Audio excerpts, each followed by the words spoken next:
What's going on, everybody? Just wanted to give a little update about the RXL.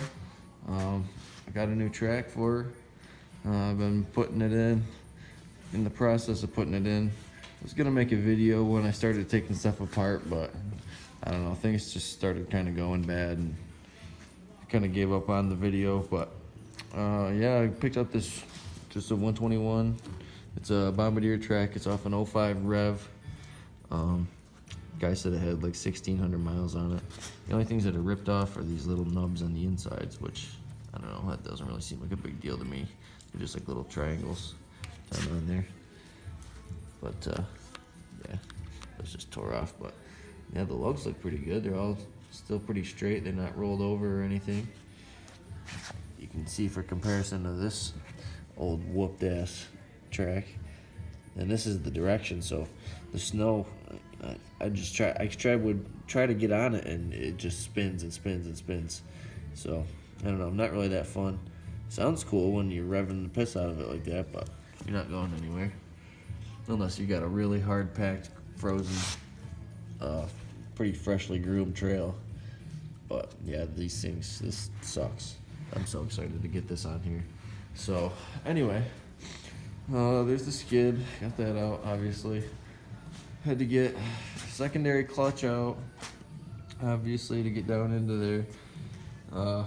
Got the speedo off, got that cleaned up, gonna repack that with grease. You know, had to take the airbox out, and we'll go over there to the other side.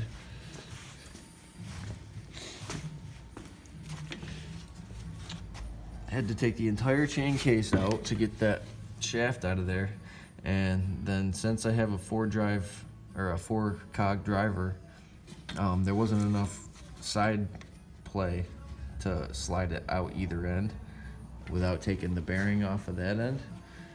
So I ended up having to cut the bearing off, which I should have replaced it anyway, so I ordered a new one. It was 12 bucks, so it'll be here next week. But that was the old bearing.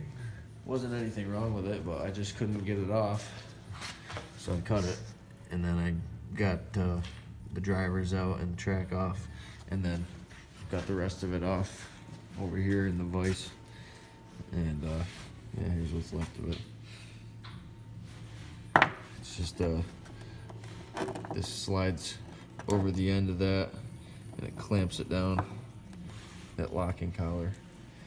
And then my speedo drive wouldn't come out, and I didn't want to screw that up, so I kind of left it alone and tried to leave it while I was taking that off. But cleaned the shaft up, squirted some fresh paint on the rust,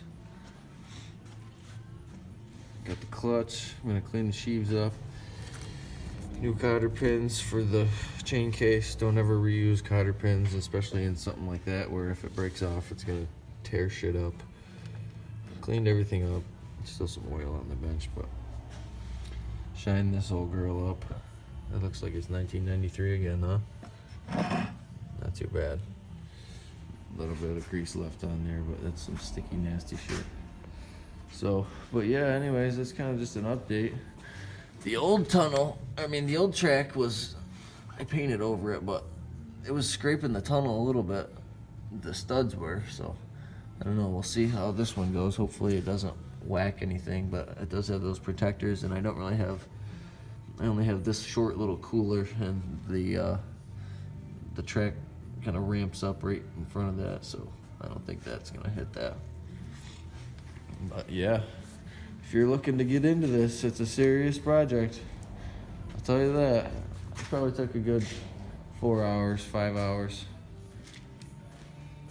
Yeah, that's a good estimate with beer breaks. So I will post another video when we're cramming her back in. I think now that I got everything kind of under control, I'll make some videos while we're reinstalling the track and putting this new one in and wrestling that around. Maybe I can get through 2 other people here, 1 person to help and 1 person to run the camera. But yeah, 175 bucks for that thing. I don't know. Not that great, not like a steal, but it's a fair price, I felt like, for what it is. It'll definitely be a huge improvement on this old iron.